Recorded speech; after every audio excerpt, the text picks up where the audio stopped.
Bonjour à tous. Comme on est en train de raconter nos histoires de sélectionneurs et de ministres pour, pour, euh, pour violer la loi, ils transgressent tout, ils nomment le sélectionneur comme il veut. Je vais vous raconter une histoire que raconte M. Claude Leroy, comment il a été plébiscité pour être sélectionneur du Cameroun. C'est dans son livre. Je vous lis. Il était entraîneur de Grenoble à l'époque et à Grenoble, il a été viré comme un malpropre. Alors, il est parti en vacances dans les Canaries avec sa femme et au retour des Canaries, il reçoit un appel. Je vais commencer à lire.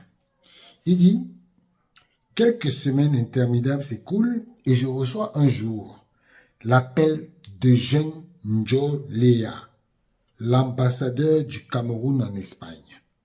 Celui-ci est un ancien grand joueur.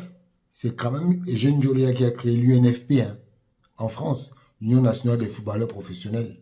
Voilà. Celui-ci est un ancien grand joueur, mais aussi un brillant intellectuel, fondateur, on l'a vu, du syndicat des joueurs professionnels. Albert Batteux, Michel Hidalgo, mais aussi Georges Boulogne, directeur technique national, lui avait parlé de moi pour diriger les fameux Lions indomptables du Cameroun. C'est Eva qui décroche le téléphone. Eugène lui présente l'objet de son appel. Elle en profite pour se renseigner sur le Cameroun et sur Yaoundé. Il y a de belles maisons là-bas? Lui pose la question. Eugène, en bon Camerounais, est un excellent conteur. Voilà ce que Eugène Jola lui dit. Mais en France, vous ne savez pas encore ce que c'est une maison. Quand vous arrivez à Bastos, le quartier huppé de Yaoundé, vous verrez ce qu'on appelle une vraie villa. Et ajoute-t-il, ce n'est pas compliqué. Yaoundé, c'est un petit Paris, moins les embouteillages. Eva est déjà très conquise. Je rentre à la maison et Eugène me rappelle. Au pays, ils vous veulent absolument. Je suis un peu étonné que l'on ait pensé à moi, jeune entraîneur, pour diriger une sélection déjà prestigieuse qui avait effectué un très beau parcours lors la dernière Coupe du Monde en 1982 en Espagne. Je comprends qu'Albert Batteux, Michel Hidalgo et Georges Boulogne ont réalisé un gros travail de persuasion. Et je n'ajoute, en se mettant à me tutoyer, il faut impérativement que tu sois à Yaoundé pour le 20 mai, date de la fête de l'indépendance. Fin négociateur, il demande, tu gagnes combien à Grenoble? Je retorque, mais je ne savais quand même pas, je ne vais quand même pas partir au Cameroun pour le même salaire qu'à Grenoble. Je réfléchis. C'est finalement une chance inouïe.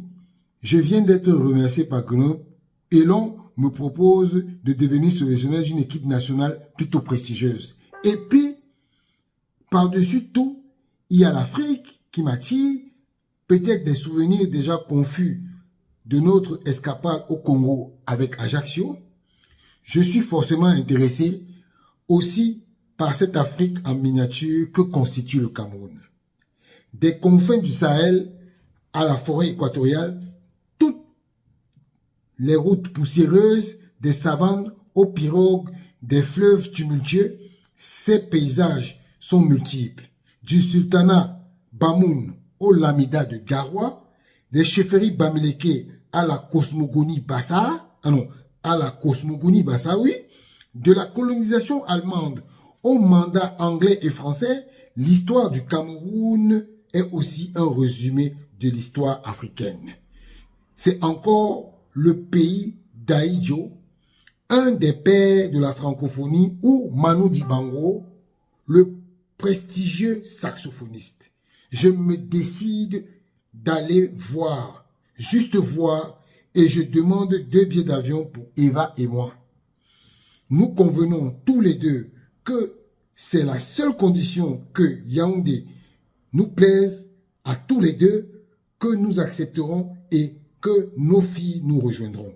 Gaël va entrer en 5e avec 1 an d'avance et Sèvres est en primaire également avec 1 an d'avance. Une expérience avec un univers complètement différent de ce à quoi elles sont habituées, probablement les enrichir. Nous arrivons à Yaoundé. On nous conduit directement chez le ministre des Sports, Ibrahim Bombondjera, qui nous accueille dehors à l'entrée du bâtiment. Il deviendra quelques années plus tard sultan de Bamoun, peuple noble de l'ouest du pays, qui lui fournit certains de ses plus grands intellectuels et qui pratique une forme originale de démocratie en réservant tous les 2 ans toute une journée à une grande manifestation au cours de laquelle les populations entières est invitées à exprimer directement devant le sultan tout ce qui ne va pas dans le royaume et tout ce qu'il faudrait y corriger. Pour nous accueillir se trouve aussi l'ancien athlète Issa Ayatou, alors directeur des sports au ministère et qui, en octobre 2015, au départ de Joseph Blatter, deviendra pendant quelques mois président par intérim de la FIFA. Lui-même est un prince Peul de la grande famille des Ayatou de Garoua. Avant son intérim à la FIFA, il présida pendant 25 ans la Confédération africaine de football.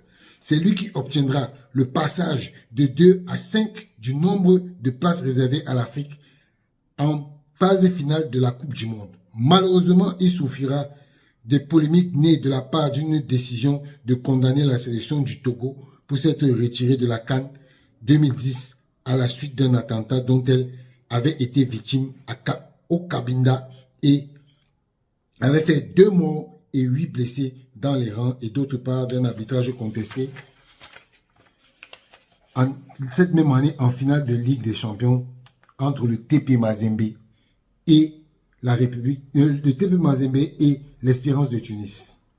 Sans que nous puissions échanger un mot avec les autorités, nous sommes conduits immédiatement dans la salle archi-bondée et je comprends en l'instant que nous sommes tombés dans une sorte de piège. Le ministre se tourne vers la centaine de journalistes massés derrière les micros et caméras et annonce tout de go. Je suis le nouveau sélectionneur et directeur technique national du Cameroun. Eva, au fond de la salle, qui doit être la seule femme de l'assistance, se sent trahie.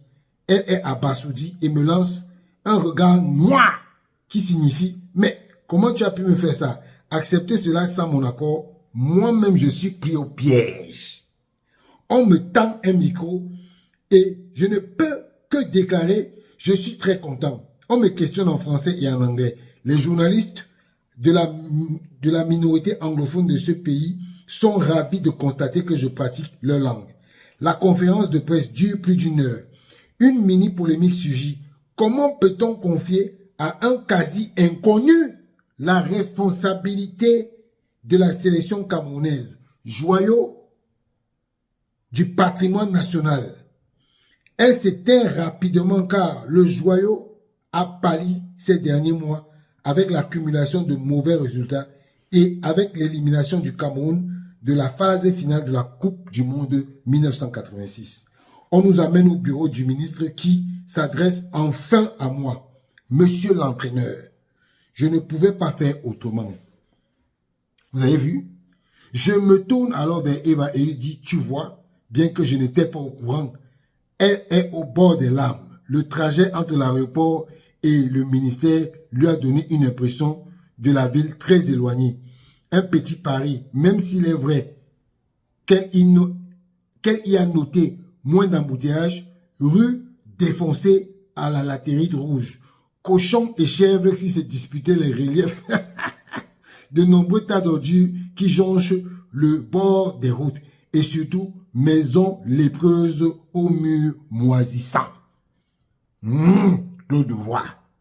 Le ministre nous présente les conditions financières du contrat. Un salaire de 40 000 francs par mois. Des frais de mission de 1300 francs par jour. De déplacement. Une voiture et un loyer payé. Tout cela est très convenable. Mais ne rassure pas Eva pour autant sur son futur environnement.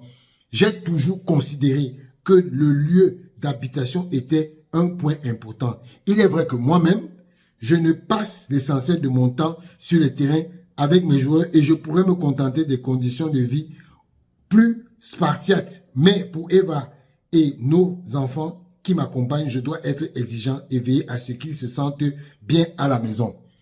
À la sortie du ministre du bureau, Issa Hayatou me donne instruction au chauffeur de nous faire découvrir Yaoundé. Eva lui demande de nous conduire au centre-ville et le chauffeur lui répond sans cesser. Mais nous sommes dans le centre-ville.